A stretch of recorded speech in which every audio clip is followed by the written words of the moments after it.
Vamos começar por Janete em casa. Como é que era a família da Janete? Qual? Família de nascimento ou família, esta família minha? de nascimento. Família de nascimento. Seus pais, seus irmãos. Como é que era? 2 pais, sempre. O meu pai era um engenheiro mecânico, trabalhava nos telefones, na fabricação das máquinas para satélites, etc. A minha mãe trabalhava dentro da casa, no início, não é? E nós, para trabalhar com nós, os filhos, a minha irmã, mais velha, depois eu, 4 anos depois, e depois o meu irmão, 7 anos depois. E crescemos e vivemos sempre a nossa vida, quase, numa pequena aldeia perto de Chicago, nos Estados Unidos, estado de Illinois. Ainda chama-se Downers Grove. Downers Grove, na altura, era muito pequenina. E como eu nasci no fim da recessão, a depressão americana, posso dizer, passávamos muito mal, a nossa família. Mas, felizmente, o meu pai sempre tinha o seu trabalho na fábrica.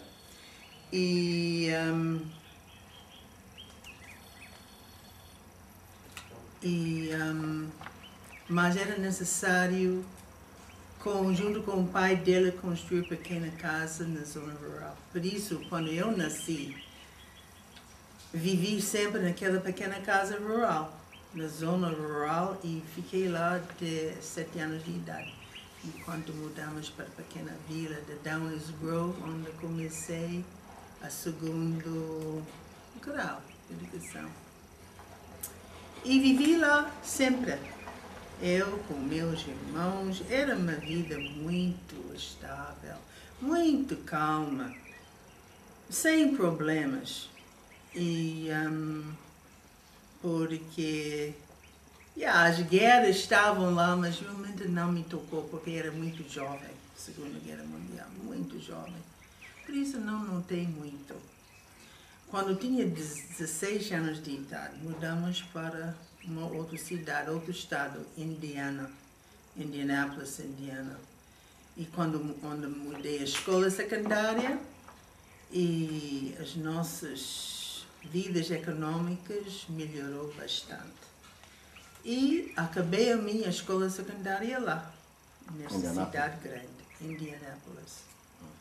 E depois vai fazer o bacharelado em Sociologia da Arte. Por que Sociologia da Arte? Alguém o influenciou dentro da família, papá, mamá, algum membro da sua família o influenciou para optar por Sociologia da Arte? Sociologia. Era Sociologia. Não comecei aí, comecei na Medicina. A dinâmica disso tudo foi porque quando tinha 17 anos de idade, ainda na escola secundária, eu encontrei-me com Eduardo Mondlane. Era um campo de estudantes religiosos e era grande influência na minha vida. Eduardo tinha chegado nos Estados Unidos para estudar no Oberlin College, no ramo de Sociologia. Mas eu comecei a minha educação na universidade com medicina, química, física, todas essas coisas, porque de facto era influência de meu pai. Mas depois eu vi, de facto, não gostei nada de química, não gostei essas ciências naturais, gostei de biologia. E sobre a influência de Eduardo, mudei para a Sociologia. E estudei 2 anos na primeira universidade, que era Miami University, em Ohio. Depois mudei para Northwestern, onde estudei com Eduardo. Por isso, mudei para Sociologia, em vez de Medicina. E, como estudante de Sociologia, quais são alguma lembrança de professores, de correntes de pensamento, de livros que tenha gostado, que tenha influenciado muito nessa altura? A segunda universidade, onde fiz a minha terceira 4 anos de estudos, era Northwestern University, Evanston, Illinois. Esta universidade tenho de agradecer muito porque deu fundação fundamental, básica da sociologia. Mesmo quando foi para Boston University para fazer diploma na MA, não sei se diz mestrado. É mestrado, não é? Em sociologia. Uma grande parte do meu trabalho lá foi facilitado para aquela da Northwestern University. Professores lá grandes, com quem eu estudei, era Melville Herskovits, que é antropólogo famoso, Wendell Bell, the futurist, ainda está vivo, Raymond Mack, ainda está vivo, Winch, que era de estatística. Quer dizer, era uma base muito científica, não uma coisa de história, dessas coisas não, era muito científica. E trabalhamos muito. É aí, no Northwestern, decidi nunca vou fazer doutoramento. Porque Eduardo estava a fazer doutoramento naquela altura, ajudei Eduardo e eu vi, era uma punição horrível. Doutorado? Doutorado. Então, decidi aí, é para ir até mestrado e acabar. É isso que eu fiz. Mas no mestrado eu fiz todos os meus estudos no programa de estudos africanos. Então já virei para a África aí. Também Northwestern, mas eu tinha uma bolsa de Boston University. E é aí onde realmente mergulhei-me nos estudos africanos. Que autores africanos havia nessa altura, no seu tempo na universidade? Quando você faz estudos africanos, qual era a base bibliográfica que vocês usavam sobre a África? Ou eram pesquisadores? Como é que era? Tenho de lembrar, naquela altura, não, era muito mais os europeus, americanos, que estudavam a África. Não próprios africanos que estudavam a África. Era muito raro. Teve alguns professores americanos, negros, como St. Clair Drake, mas sobre a África em si, africanos era muito pouco. Então, os meus professores em Boston eram William Brown, que era chefe do programa, Daniel McCall, Mark Karp, e um japonês que era uma perda de tempo. Estudei um povo, chama-se Talensi. Do Evans Pritchard. Yeah. Não me lembro. De facto, quando entrei naquela sala, fechei a minha mente. Eu pensei, que perda de tempo. Dedicar tanto tempo um grupo étnico assim, só assim. Não gostei. Por isso, eu esqueci tudo sobre Talensi. Embora era preciso escrever documentos e... Anyway. Mas essa era a antropologia, era a parte forte de Eduardo. Faz favor? Essa era a parte antropológica Era antropológico, sim. E Eduardo estava a fazer antropologia. Era mistura de antropologia, Sociologia. psicologia, sociologia. Mas Eduardo não estava em Boston. O que é sobre Eduardo diz, eu fui para Boston para marcar tempo. Porque Eduardo foi selecionado para ir para Belgian Congo para fazer um estudo. Mas, no entanto, aqueles verão de 56, casamos e foi anulado a pesquisa dele. Porque muitos problemas dos missionários e as igrejas, etc., não gosto dessa coisa de um preto casar com um branco. Tivemos muitos problemas com isso. Por isso, só depois ele mudou para Boston, depois começou a trabalhar nas Nações Unidas. E em 1963 é diretora do Instituto Moçambicano em Dar es Salaam, onde vai desenvolver, vai trabalhar na área de educação. Como é que surge a ideia do Instituto? Well, esta ideia surge de história de Moçambique, de fato, porque os portugueses, conjunto com a Igreja Católica, decidiu que o africano não deve subir no nível educacional. Só pode ir até quarta classe, finished. E era para educar o negro para trabalhos manuais. Essa está escrita, não é? Não é uma fantasia dos políticos, não. O cardeal dizia assim, é preciso ensinar o negro não para fazê-lo doutor, mas para compreender a grandeza da nação portuguesa que o protege. Através do trabalho manual. Através do trabalho manual. Dizia o cardeal, acho que era Vim Pereira ou Cerqueira. Pereira. Sim. Era muito, muito, muito difícil. Esse sistema de educação. Eduardo fez parte da Igreja Presbiteriana e é através da Igreja Presbiteriana, os suíços, que ele subiu. Mas a maior parte dos seus compatriotas ficou atrás, não é? Por isso, há muito tempo decidimos que uma parte do movimento de libertação, uma grande parte seria de dar ênfase à educação.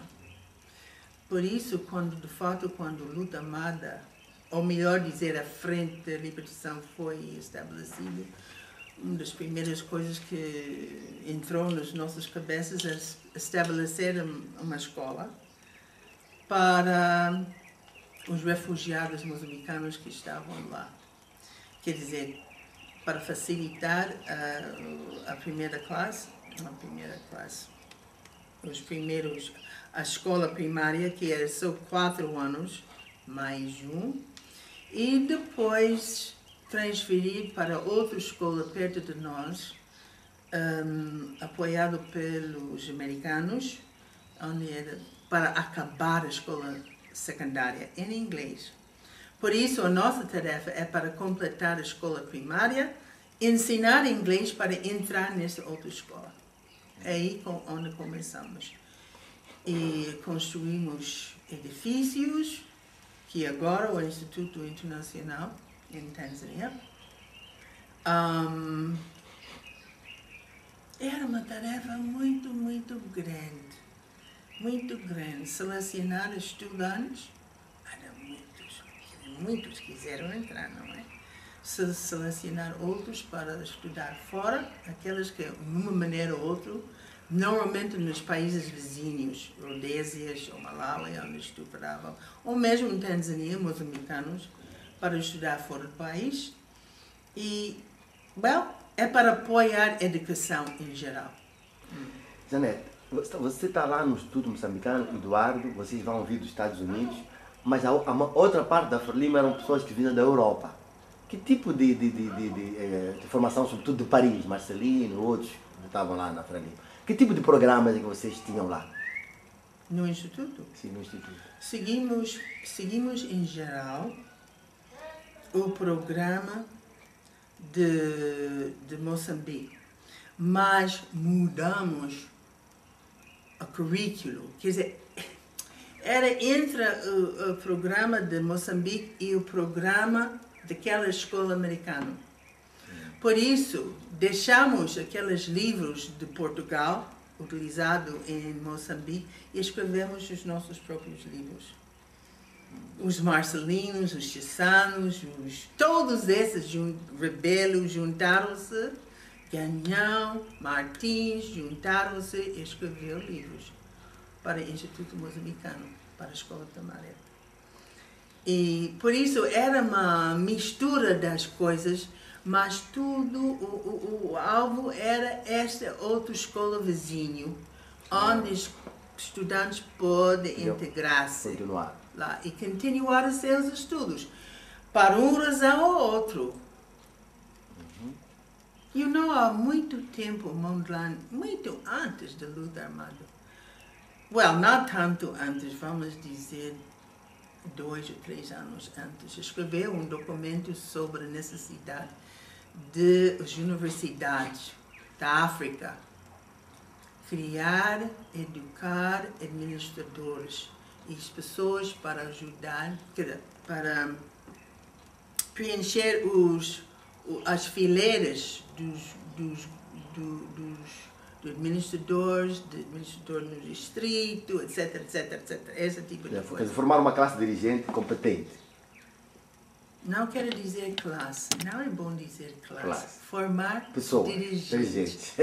Formar pessoas capazes de compreender o povo com quem estava a lidar e equipar com os instrumentos para governar. E depois dá a dizer que sai da medicina para a sociologia por influência de Eduardo e fundam a escola e é o objetivo de preparar os estudantes para passarem para essa outra escola americana para poderem continuar. Lembra-se de alguns estudantes que tenham passado lá hoje em dia que atingiram esse objetivo que vocês traçaram no Instituto? Muito pouco. Muito pouco. Lembro-me mais dos professores do que estudantes. Que era Daniel Banzin, Jorge Ribeiro, Joaquim Chissano, Elder Martins, Fernando Gagnon. Os estudantes, muito pouco. É minha filha Nileite que lembra bem os estudantes, porque depois ele estudou muito, com muitos estudantes em Bagamoyo, porque houve dificuldades naquela escola na cidade, o Instituto Moçambicano. Então fechamos aquela escola como escola secundária e transferimos para Bagamoyo. E esses mesmos alunos foram para Bagamoyo. E a minha filha Nileite estudou lá com esses estudantes. Eu lembro-me alguns desses estudantes através da minha filha, mas para dizer a verdade, não me lembro muito desses estudantes. Não. Só de professor. E depois da independência, vem para cá e trabalha como diretor no Ministério da Saúde. Como é que passa? Por que foi para a saúde? Essa era a decisão de estruturação de Frelimo, não é? Que a Direção Nacional de Ação Social deve ficar no Ministério da Saúde. Agora, hoje em dia, essa tem um ministério à parte. Infelizmente, não foi feito assim logo no princípio, porque as pessoas no Ministério da Saúde, seja o ministro, seja os outros diretores, não tinham interesse nenhum na ação social. Era uma coisa no margem, embora muito importante, muito importante. E era necessário, a minha tarefa lá era para reestruturar todo aquele sector de criança pequenina antes de ir para a escola, idosos, pessoas inaptas, etc, etc. E qualquer criança antes de entrar para a escola oficial. E isso eu fiz, junto com os meus trabalhadores. Mas não gostei de trabalhar dentro do Ministério da Saúde. Nós não tivemos o respeito. Era muito difícil. Por isso eu saí de lá. Da saúde? Saí de lá. Até eu caí doente. Tinha um colapso nervoso. Depois de 2 ou 3 anos trabalhando lá. Colapso nervoso, nunca mais pôr pé no Ministério da Saúde. Mas a pessoa não entendia o seu trabalho? O trabalho, sim. As pessoas, a estrutura, não. Depois, lá, eu fui para ser diretor de cooperação internacional. Sim. Era muito diferente. Era. Gostei muito. Porque durante o período de luta armada, eu tinha muitas ligações com os países fora. Muitos. Porque é preciso fazer a angariação dos fundos, ter muito apoio para zonas libertadas, etc. Por isso, ganhei muito conhecimento do mundo exterior. Então, eu fiquei lá trabalhando com... Era no princípio da cooperação internacional. E, em primeiro lugar, tivemos muitos aquelas chamadas cooperantes, estrangeiros que vieram cá para trabalhar em vários ramos. Era um departamento da nossa direção que era necessário velar sobre a casa, sobre os seus... qualquer coisa com essas chamadas cooperantes. Depois ligar com as ONGs, ligar com os governos e negociar contratos e apoios financeiros para Moçambique. Era uma coisa muito, muito, muito interessante. Gostei. E vai para uma outra coisa mais complicada e muito diferente ainda. Companhia Industrial da Matola. Como é que vai cair com a Companhia Industrial da Matola? Porque casei com alguém que Frelimo não gostou. Então eu deixei o meu trabalho no governo, deixei a minha casa e foi colocada na companhia industrial. Era um tipo de punição, não é? Então Punição revolucionária. Você voltou a casar e o partido não gostou? Não gostou. Não gostou. Essa Jeanette Mondlane, viúva de Eduardo Mondlane, não pôde casar. Não pôde casar. E nem pensar. Eu disse, eu caso. Se eu quero casar, eu vou me casar. E como o presidente Chissano, na altura, disse, muito depois disso, porque já estou divorciada agora, disse, Jeanette sempre andava com tambor diferente do que nós. Anyway, casei-me, trabalhei lá. Aí, era muito interessante, porque eu era diretor administrativo de 5 fábricas. Era moageira, fizeram bolachas, ainda hoje estão a fazer massas esparguetes e essas coisas todas. E era preciso participar na dinâmica dos trabalhadores. Outra coisa muito diferente. Muito diferente. E era preciso ter, às vezes, muita coragem, porque eles, às vezes, faziam greve, era preciso... era muito diferente, mas, por outro lado, trabalhar num sistema burocrático que tratava com todas essas coisas Aprendi muita coisa, como pesar uma balagem de bolachas, pôr lá mais água possível para aumentar o peso da bolacha. Eu sempre penso nisso. E era muito interessante. Condicionou muito a atitude sobre o trabalhador em Moçambique. E depois começa a trabalhar na documentação daquilo que é a história e a vida de Eduardo. Depois eu finalmente deixei, não me lembro porque deixei, eu decidi sair de lá, era tempo já trabalhar na história de Eduardo Mondlane. Então consegui ter dinheiros, como se chama, bolsas, de Gulbenkian e da Ford Foundation. E foi para Oxford, fiz pesquisa lá, depois foi para Califórnia, Lisboa, que tinha muitas documentação meu sobre Eduardo, porque houve um professor da Universidade de Dar es Salaam que tinha colecionado todas aquelas coisas, documentos e muita coisa, e eu facilitei esse professor para escrever a biografia de Mondlane, que nunca fez, já morreu, mas nunca fez, mas falei muito com ele, era grande amigo nosso em Dar es Salaam, Herbert Shore, chama-se Herbert Shore. E tem arquivos de Herbert Shore em Oberlin College, onde Eduardo estudou. Tem muitos arquivos sobre Mondlane lá. E foi para Lisboa, Portugal. Foi para Aí foi para falar com Mário Soares e Adriana Moreira para ter o sabor de Portugal.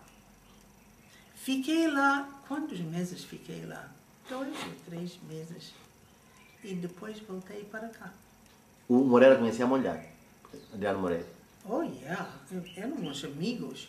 Mesmo em Nova York, quando Eduardo trabalhava nas Nações Unidas. Mesmo lá. Eram realmente amigos. Essa Adriana Moreira é uma grande pessoa que sabia como manobrar naquela ditadura de Portugal. Era muito interessante essa senhora. E ainda está funcionando bem. Eu espero convidar a Adriano Moreira para cá. Para 20 de junho vamos fazer simpósio sobre Mondlane. 20 de junho. E espero que ele possa chegar aqui. E o que há em termos do pensamento, da obra de Mondlane, no prelo ou em livro, aqui em Moçambique? O que a Janete foi buscar nesse lugar todo, que já está trabalhando? O que há? Muito pouco. Muito pouco. Nas meados da década de 80, não havia nada. A matéria que procurei era matéria básica, não é? Cartas, artigos escritos nos arquivos, etc. Ou informação sobre Moçambique ou política de Portugal naquela altura para utilizar como contexto das coisas que eu pensei de escrever mais tarde, como estou a fazer agora. Mas muito pouco. Posso dizer que aqui, de certeza vou esquecer pessoas, não é? Mas aqui é Teresa Cruz e Silva, que trabalhava muito no Mondlane, Alexandrinho José, que trabalhava junto com Teresa. Tem algumas coisas originais no arquivo cá, com Antônio Sopa, mas não há muita coisa escrita sobre Mondlane. Nós aqui temos um problema. É difícil dizer isso com pessoas que estudavam no Brasil, mas temos problemas porque aqui na África somos isolados por causa da língua. Aqui em Moçambique, com a língua portuguesa. Está lá Angola, outro lado, mas todo o resto fala inglês. Fala inglês. E eu estou com grande inveja de todas as organizações, etc., que ficam na África do Sul, ficava em Zimbábue agora, dá problemas, na Zâmbia, Malawi, Tanzânia. Estou a ver muitas coisas acontecer, muitas coisas. Mas aqui, pessoas, estamos, em primeiro lugar, vai escrever na língua portuguesa, depois tem de procurar a tradução, não é? E isso é caro. Eu estou a enfrentar esse problema agora com os meus livros. Mas é contrário. Nas duas direções, de português para inglês e inglês para português. É caro fazer essas coisas. E as pessoas que podem ajudar-nos no desenvolvimento bem educados, não vêm para cá. Não vêm para cá. Precisamos muito mais intercâmbio entre Brasil, que é muito mais desenvolvida, e Moçambique, em Angola.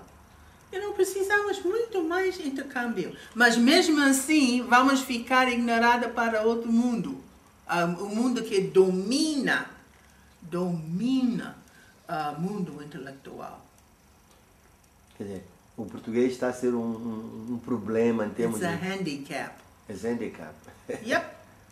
E logo no princípio, houve um debate se Moçambique deve continuar com esse tranche de língua portuguesa. Ou devo mudar para inglês? Claro, todos os líderes foram educados em Portugal ou Moçambique. Qual é o debate? Decidiram para continuar com português, na cultura portuguesa.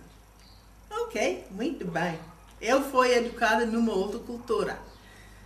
Tenho outra ótica, mas ainda estou muito invejosa sobre essa, que nós não podemos entrar suficientemente na vida intelectual de todo mundo. É como os chineses.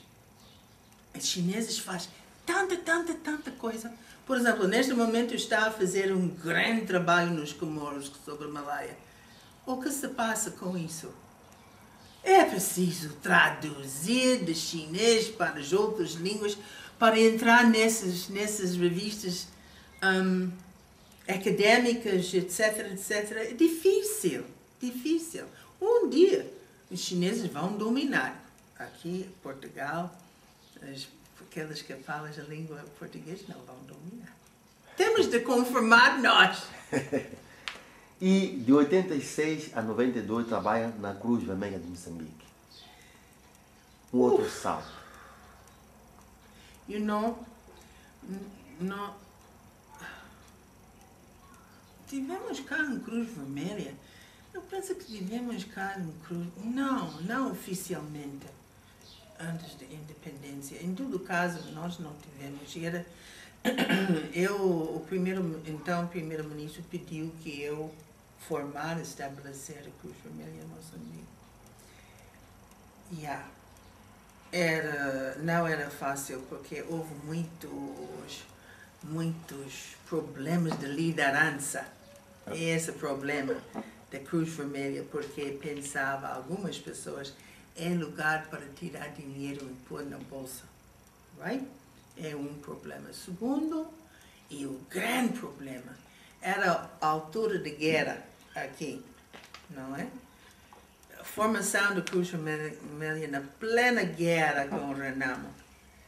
E era preciso estudar muito bem como tratar com esse problema. Trabalhamos juntos.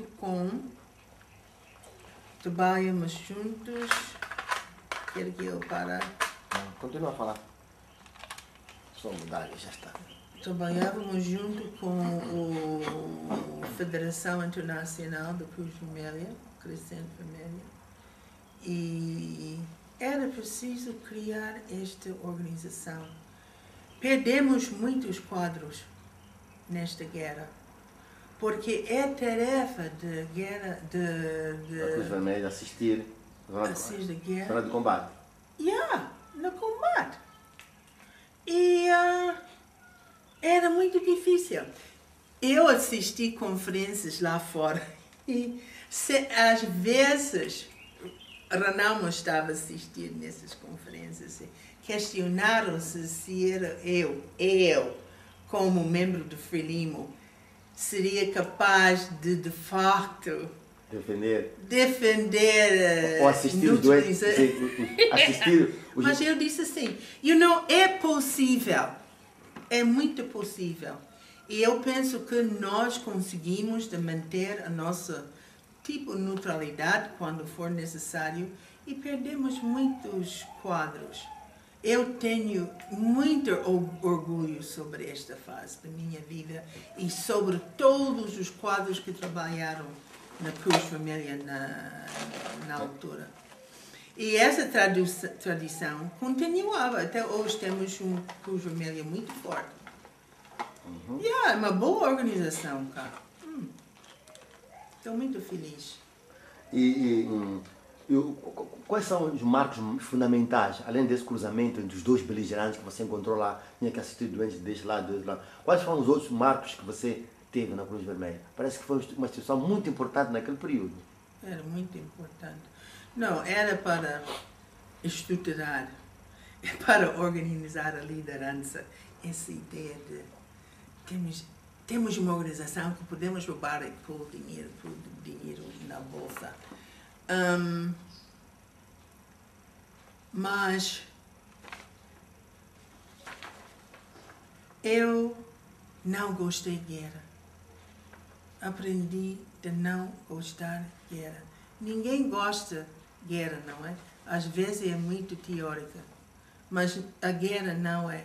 Há tanto sofrimento, tantos. Para quê? No fim, quase acaba onde iniciou a guerra. Por isso, foi muito marcada por isso. Quando era muito jovem, eu era pacifista, não é? Realmente. Depois, com a luta armada, justiça, mudei. Às vezes, a guerra é necessária. Às vezes é necessária. Mas, tipo guerra civil é um dos piores. Por isso, fiquei muito marcada por isso. E o amor e respeito para o povo moçambicano cresceu muito. Por exemplo, aqui na minha casa tenho guarda, homem que trabalha dentro da casa, é da província de Zambésia. Estava no meio da guerra. Muitos familiares dele morreram. Mas ele ficou muito forte a favor do Frelimo e conseguiu sobreviver. Sobreviveu. E tenho muito respeito para as pessoas que sobrevivem a esse trauma. Uma das coisas que a Cruz Vermelha era necessária fazer é a reintegração das pessoas. Não vou dizer somente de Renamo, pode ser Frelimo ou Renamo, ou outras pessoas que estavam a aproveitar a situação, aquelas que estavam massacrou nas aldeias, que roubou. Era preciso reintegrar essas pessoas nessas mesmas aldeias. Como é possível? Muito difícil. Mas a maneira que o povo moçambicano aceitou, reintegrou aquelas pessoas nas suas próprias aldeias é uma honra para o espírito do ser humano, como elas fizeram. E isso a testemunhei e, de facto, era maravilha. E depois dá outro salto, 93 a 2008, vai para a Uniasa, em Quamba. Oh, yeah! Comprei com meu marido uma seração. Todo esse tempo estou a fazer essa coisa de Eduardo Mondlane, não é? Sim. Escrever, ver os documentos, porque o problema desse trabalho tenho 8.000 páginas originais das cartas e tenho de reduzir e decidir o que entra e o que não entra. Então isso leva muito tempo, mas anyway, foi para a Niassa. Aí é uma experiência muito interessante, porque na altura Niassa era a província subdesenvolvida, mas subdesenvolvida. E fizemos o nosso trabalho lá, mas aquela seleção não era grande sucesso, finalmente saímos de lá. Mas gostei de viver lá no mato. Em Quamba. Em Quamba, cozinha fora, outro tipo de pessoas. Quer dizer, os de Niassa são diferentes, não é? Era uma pessoa perseguida para o escravismo e todos estes escravos, essas pessoas que fizeram business nas escravos, passaram lá do interior, passaram lá para Zanzibar. Então, essa mudou a cultura deles para fazer tudo, desfazer e fazer em 10 minutos. Casas, comidas e tudo. Era muito interessante. E como meio antropólogo, eu estudei essas pessoas, como eles fizeram, mas sempre povo bom. Moçambique é excepcional. Somos boas pessoas. A única coisa que temos de aprender a trabalhar. Nós não somos sempre... Nós não temos grande cultura de trabalho aqui em Moçambique. É um problema. Mas boas pessoas somos. E aprendi isso em todo Moçambique. E no processo do trabalho de documentação da vida de Eduardo Mondlane, vai fundar em 96 a Fundação Eduardo Mondlane. Temos essa fundação. Começamos muito grande, com muitos ramos, mas depois vimos que essa não dava. Então, ficamos muito focados no legado de Mondlane. E saiu deste trabalho o desenvolvimento do Museu Aberto em Nuadjahan. Nuadjahan é a aldeia de Eduardo Mondlane, onde ela nasceu. E estamos a construir. Bom, a nossa casa está lá, mas está lá a aldeia Nuadjahan como estava quando Eduardo nasceu.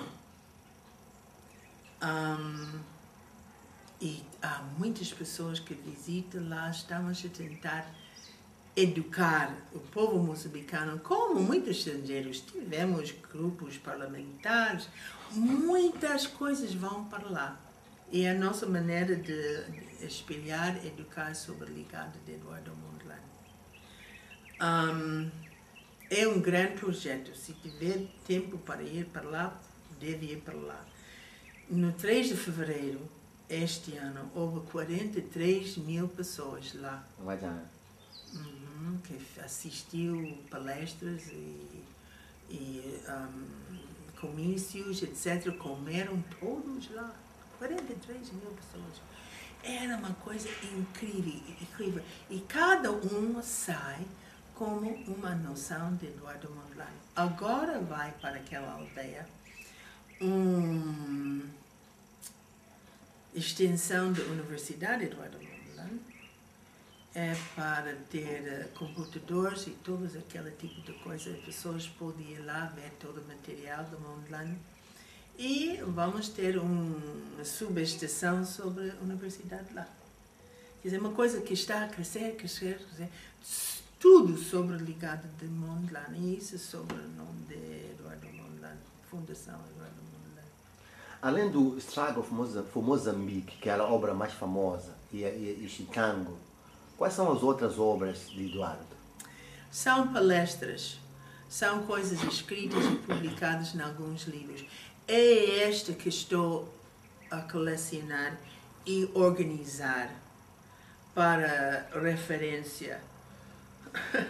O que estou a fazer agora? Estou a fazer estas cartas editadas de Eduardo Mondlane para o mundo, mas a maior parte das cartas são de Eduardo Mondlane. O primeiro volume já foi publicado e incluído neste livro.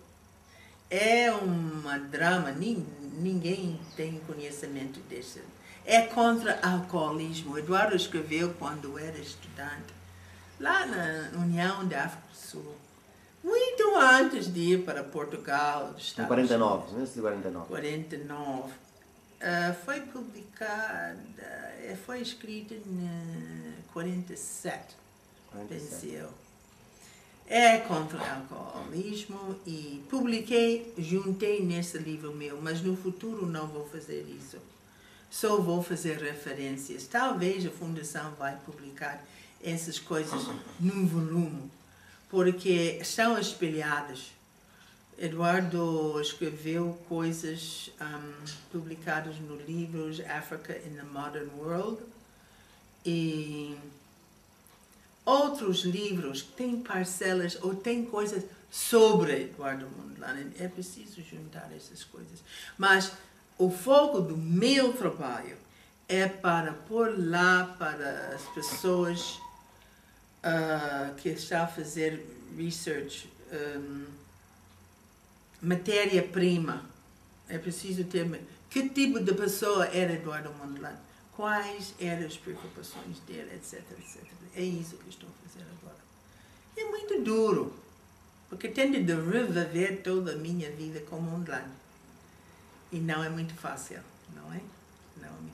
Sobretudo quando está a reproduzir estas cartas, eu sempre sei o que vai seguir. You see? Por exemplo, neste momento estou a escrever a história de 1956. Eduardo está na Universidade de Northwestern, eu em Boston. Estou no mês de setembro ver essas cartas, editar essas cartas, mas eu sei, as protagonistas naquela altura não sabiam, mas eu sei que um mês depois vamos casar. Mas eu sempre sei o futuro. É difícil quando conheço o futuro dessas pessoas, esses atores. E não, eu tenho de esconder, não é? Para seguir no volume 3 o que se passa. Mas pior, quando chega no volume 4, eu sei que vai morrer em fevereiro de 69. Esta, eu sei precisamente os passos, mas no volume 2 só posso revelar estas. You see? Etc, etc. É muito duro. Sim. Vocês, voltando a vocês casam em 59, né? 56. Vocês casam em 56. Vocês em Dar es Salaam tinham uma amiga, a Betty King, não? Betty King era trabalhadora na... Where did she work? Fundação Ford? Não me lembro onde trabalhava em New York. Eu pensei Fundação Ford.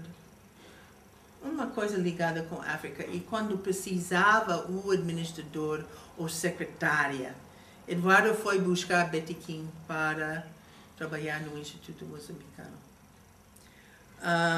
Mas ela saiu do Instituto antes da morte de Eduardo, porque ela pediu um aumento salarial e não era possível dar. Então ela saiu e começou a fazer outros trabalhos. Mas era muito eficiente. Mas a chave do Instituto Moçambicano era um indiano, tanzaniano, chama-se Abdul Varani, contabilista. É através do trabalho dele que tivemos sucesso de ter dinheiro dos fora, porque dos governos nórdicos não vão apoiar instituições cujos a contabilidade não é boa, não é? Então tenho de agradecer a esse senhor Varani. Está vivo ainda? Isso não posso dizer. Naqueles problemas em Zanzibar com o Kurumi, quando estava a perseguir os indianos, ele saiu para o Canadá, porque era um desses de Ismailis, não é? Da Aga Khan. Então, Aga Khan pagou passagem e tudo para as pessoas em Tanzânia deslocar-se, foram para o Canadá, em Vancouver. Eu não sei se ainda está vivo. Eu nunca mais teve contato com ele? Nunca mais. Eu lamento muito. É uma das coisas que eu lamento muito. Esse indivíduo trabalhou com o Eduardo? Não, trabalhou comigo no Instituto Moçambicano. Conheci o Eduardo muito bem, claro. Mas trabalhou diretamente comigo. E mais tarde também vai ser diretora executiva do Conselho Nacional de Combate ao SIDA. Oh, yeah, esta é uma outra vida. Mais uma vez, um primeiro-ministro pediu que eu estabelecer este Conselho Nacional. Não existia, SIDA, muito grave problema, claro. E eu fiz isso. Fiz isso para quantos anos? Pensa 3 anos. Sim, foi trabalhou lá de 2000 a 2003. Yeah. E era trabalho muito duro, porque era para entrar nas organizações internacionais que tratavam com SIDA. Finalmente era Global Fund. A SIDA era SIDA, tuberculose e malária. Esses 3. E trabalhei junto com o Ministério da Saúde cá. Fizemos uma boa organização, mas muito difícil trabalhar. O nosso trabalho era para juntar as organizações aqui em Moçambique para trabalhar juntos. Organizações não gostam de trabalhar juntos. Não gostam. Por quê? Cada um quer a sua parte, seu dinheiro. É muito difícil. Muito difícil. Não é por causa de SIDA, não é por causa de Moçambique, é a mentalidade do ser humano. É a mesma coisa em todo mundo. É a mesma coisa em todo mundo. Mas trabalhei lá, aprendi muito sobre SIDA, mas era o último trabalho que fiz. E fiquei cansada. Fiquei cansada e eu não vi. Eu pedi ao primeiro-ministro de deixe-me sair, já tinha qual? Eu ultrapassei a hora de reforma, não é? A idade da reforma. E eu não vi nenhuma possibilidade de sair daquela. Só um dia eu fui para o Conselho dos Ministros e disse, desculpa, essa última relatória que eu vou dar e eu vou sair. Vou sair desta. Estava cansada. Cansada. Todo esse trabalho, toda essa vida. Deixa os outros mais jovens continuar. Então, eles ficaram surpreendidos, mas eu não vi outra maneira de sair daquela conselho. Então, reformei-me. Eu sozinho, reformei-me. E pedi pensão. E deram. Não. E a partir daí, só fiz o trabalho sobre a Montland. Era tarde. Mas eu só faço isso agora. É um trabalho muito difícil. Fica cheio de estresse. Porque tenho de viver. Você está a trabalhar com uma equipe? Você está a trabalhar sozinha? Você está a trabalhar com seus filhos, seu filho? Como é que é? Well, estou a trabalhar. Sou eu que tenho de organizar tudo. E essa matéria é cru, escrita à mão, 8.000 páginas. Então, a primeira coisa a fazer é para transcrever essa e pôr no computador.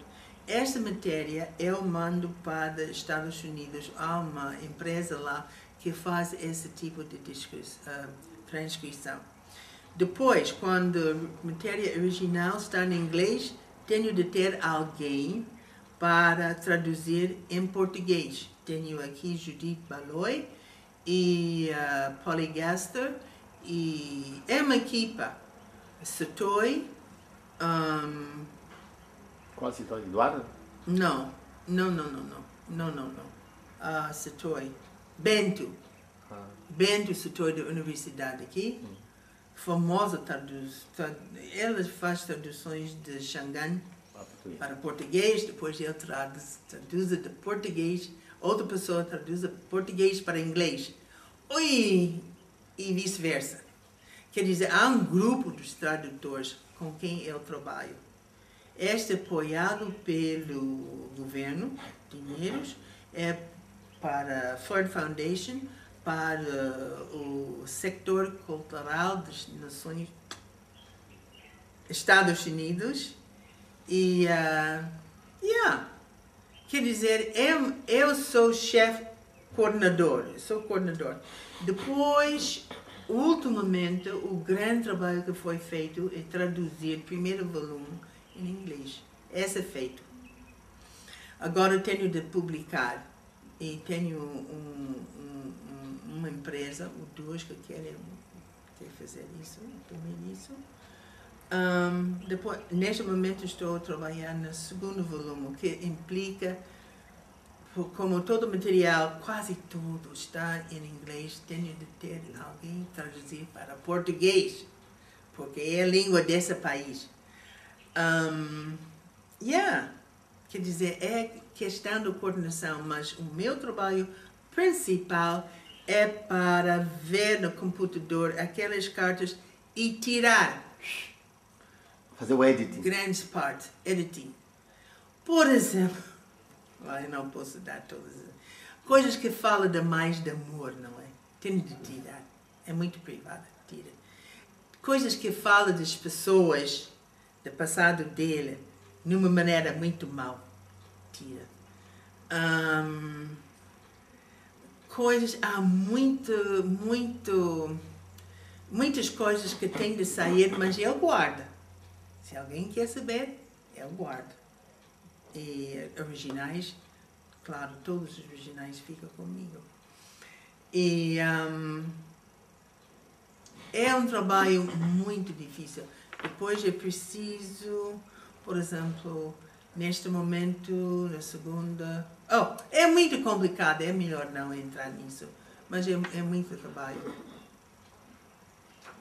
E há um livro publicado sobre si, que a minha vida estava nas mãos de um preto, mais ou menos, esse é o título. Oh, yeah. O meu coração está nas mãos do negro. Sim, mas o meu coração está nas mãos do Que título! É horrível. Qual é o teor desse livro? O que é que a Janete diz nesse livro? É sobre a minha vida. Foi escrito por uma dinamarquesa.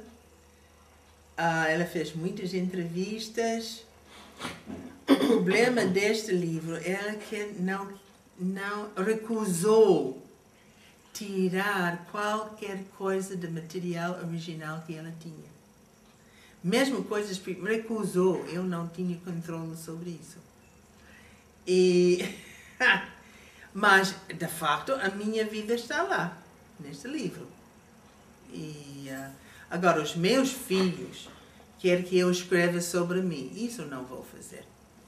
Não tenho tempo. Tenho um alvo na minha vida, é escrever por essas cartas de Eduardo ao serviço da história. Essa é a única coisa que quero. Para mostrar que tipo de pessoa era, quais são o pensamento, trajetória na vida, etc, etc. Essas coisas todas. Essa é a única coisa que quero fazer. Este livro vai ficar lá, na história. Aquele título, não gostei, mas ninguém consultou a mim. Ela fez as entrevistas, etc. E foi escrever. Recentemente, eu vi uma entrevista sua a um trabalho feito na Radiozão Portuguesa, onde faz uma história do movimento de libertação da África, MPLA, ali, PAIGC, MSTP, onde a Janete fala das diferenças de pensamento dentro da Frelimo entre as pessoas, no vosso caso, que vieram nos Estados Unidos, e do pessoal que esteve em Paris, pessoal que veio da Europa, sobretudo do Paris. Isso terá tido algum peso no teu percurso intelectual dentro do movimento? Para dizer a verdade, não me lembro nada dessa entrevista. Saiu há 2, 3 semanas atrás. Eu fiz uma entrevista com a RPT, que eu falei sobre, não me lembro que, ela quis falar muito mais sobre Portugal. Mas a sua pergunta qual é? Quer dizer, essa proveniência, parte da direção da Frelimo, não é? Vinha de Paris. E vocês vinham dos Estados Unidos. E para quem olha de fora, o grupo de Paris tem muita influência, posso dizer, do leste. E um pensamento leste, um pensamento pró-soviético, posso dizer. Não é? Estou a falar daqui, não falo do Marcelino, não falo do Mar de Andrade, toda aquela gente. E vocês vêm do outro lado do Atlântico, vocês vêm dos Estados Unidos. Isso terá tido algum peso no vosso pensamento, sobretudo na forma como organizamos, por exemplo, o Instituto Moçambicano, na vossa atividade intelectual dentro do movimento, terá tido algum peso? Isso criou alguma clivagem ou foi pacífico? Eu não... Tem de ver a minha personalidade aqui. Quer falar sobre mim ou sobre meu marido? Sobre si. Sobre mim. É que você e seu marido se cruzam. Ok. Tem de compreender a proveniência minha. Quando cresci numa família sem política. Ficou vazia aqui. eu só descobri muito mais tarde que os meus pais eram republicanos, eram conservadores. O primeiro choque veio quando eu vi que, de fato, não gostaram dos negros. Que eles estavam prontos para dar caridade, fazer isso, mas integrar-se, ter uma vida com eles, nem pensar. É o primeiro choque na minha vida. Neste choque, esse choque, Eduardo já estava na minha vida, naquela altura. E I think Eduardo começou a escrever aqui.